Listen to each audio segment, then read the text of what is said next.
ito'y naka-konektado sa aksyon dapat. Matinong gobyerno para sa komportableng buhay. Kung kaya nating gawing lahat ng opisyales o mga Pilipino na matino, after 5 years, uunlad ang Pilipinas. Wala na magnanakaw, lahat matino. Kaya, sumama ako sa aksyon dapat dahil gusto ko magkaroon ng matinong gobyerno.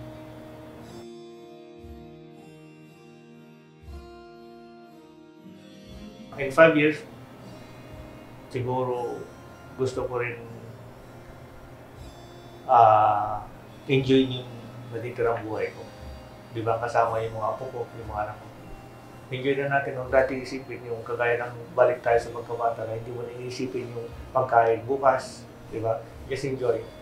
Sana ganun after 5 years, ganun na rin sana ako na hindi ko na iisipin yung kasi marami na may nagtatrabaho na para sa akin, meron siyang income buhay na ipon na ako. So yun sana.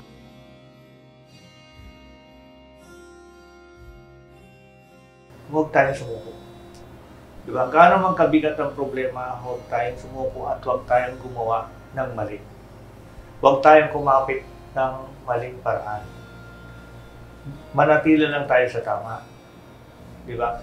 Kaya kahit hirap na buhay, magsumikap tayo. Maraming paraan para umunlad. Maraming paraan para humingi ng tulong sa kapwa. Huwag tayong mahiyang humingi ng tulong sa kapwa kung ikakabuti mo. Huwag tayong mahiyang hihingi na advice sa kapwa kung ikakabuti ng lahat.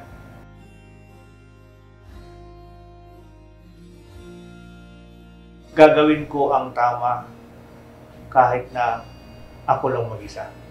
Ikaw ba kaya mong gawin paglaban yung tama kahit nag-iisa ka na? At lahat ng tao sa paligid mo ay kumakampi doon sa mali. Nasubukan ko na po yun. Napakahirap. Pero habang tumatagal yun, nalalaman nila yung tama. Tapos bumabalik sa'yo, tama ka pala ko yun. Diba? Yun doon mo nalalaman, yung doon mo na nakikita yung effort mo na pinaglaban mo yung tama. Pero kung pumanig ka doon sa mali, lahat kayo mali. Yung mali, nagiging tama. Ako si Ray Ortiz ng Transport Group, nominee ng Aksyon Dapat Party List. Pinaglalaban namin ang matinong gobyerno tungo sa komportableng buhay ng ordinaryong Pilipino. Number 26 sa bolota, Aksyon Dapat.